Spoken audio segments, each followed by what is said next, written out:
house and then just days later finding out you'll lose your home. It is happening to people all over the country, including right here in Minnesota. Tom Lydon of the Fox 9 Investigators is here with this story. And Tom, this involves seniors who are taking out those reverse mortgages on their homes. Right, they're very popular. I mean, you probably have seen the commercials, and it kind of goes in highs and lows, but it seems like they're becoming popular all over again.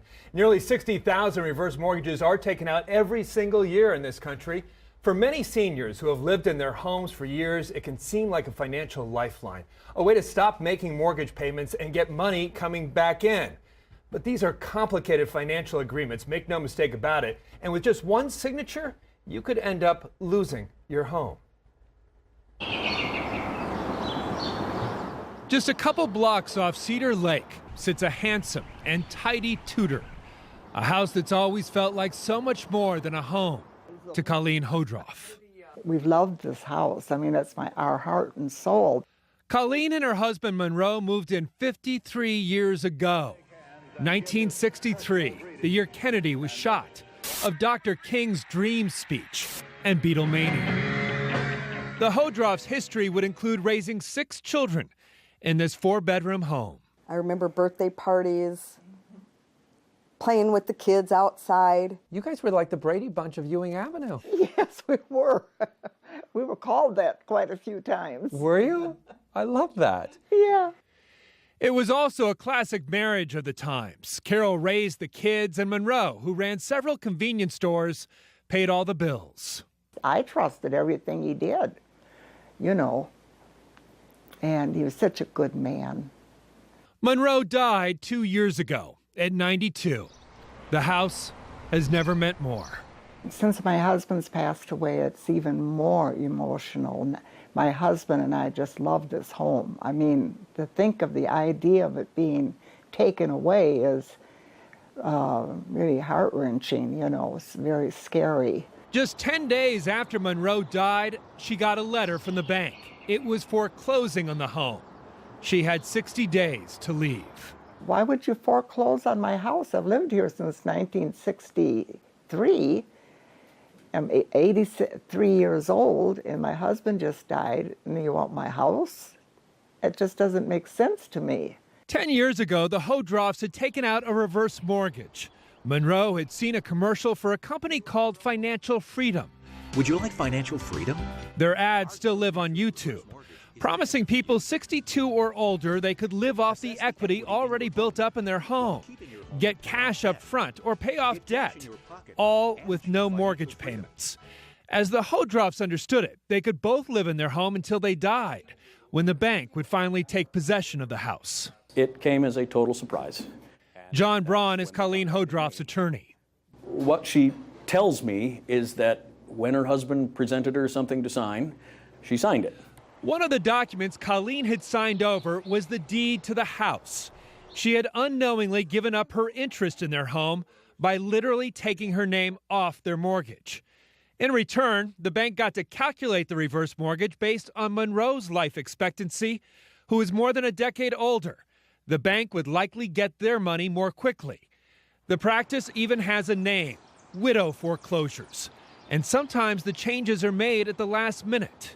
This particular lender is notorious for making statements at or near the closing where the excluded spouse is told, don't worry about it, you'll be able to live there as long as you want, we'll put you back on later, and it never happens. Financial Freedom was the reverse mortgage division of the notorious Indy Mac, the subprime lender that collapsed in the 2008 financial crisis. It was sold to a group of billionaire investors, including Donald Trump's new campaign fundraiser, Steve Mnuchin, who renamed it One West Bank. One West merged last year with CIT Group. According to HUD, which insures almost all reverse mortgages, Financial Freedom has a 17% share of the market, but is responsible for 40% of all reverse mortgage foreclosures. We're seeing this in too many instances. They're horror stories, really.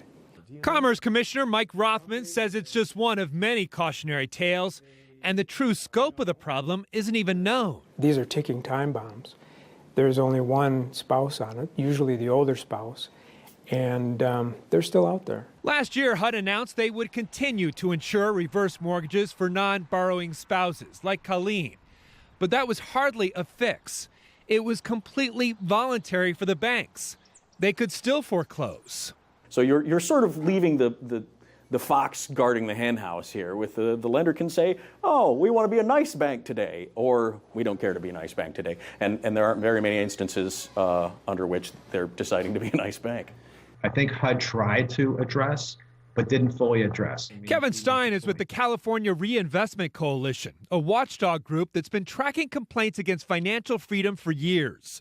The story's strikingly similar. In many cases, they were urged to keep the younger spouse off of the reverse mortgage to their detriment and without their knowledge.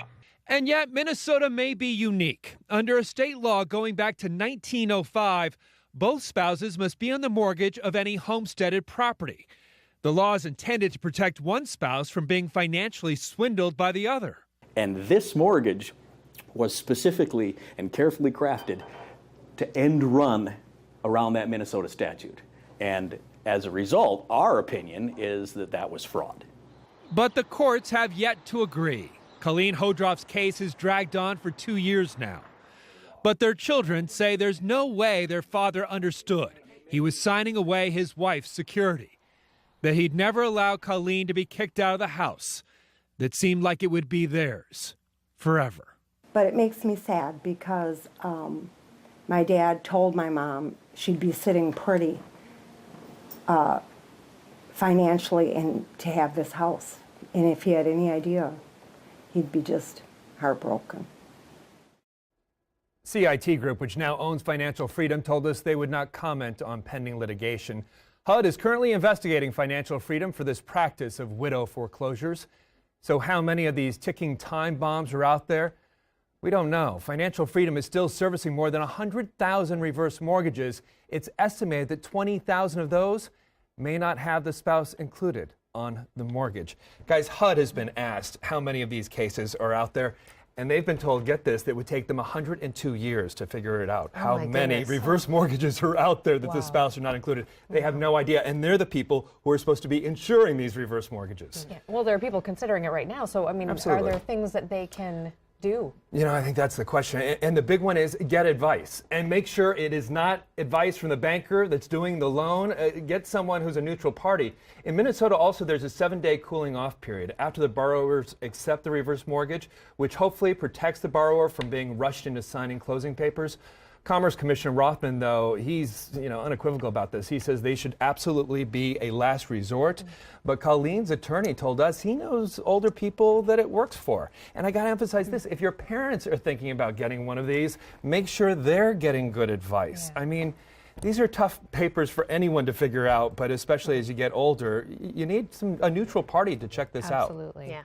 Talk to your parents soon, and I have a feeling you're going to hear from a lot of people. Yeah. Hopefully. All right. Thanks, Hal. Thank you.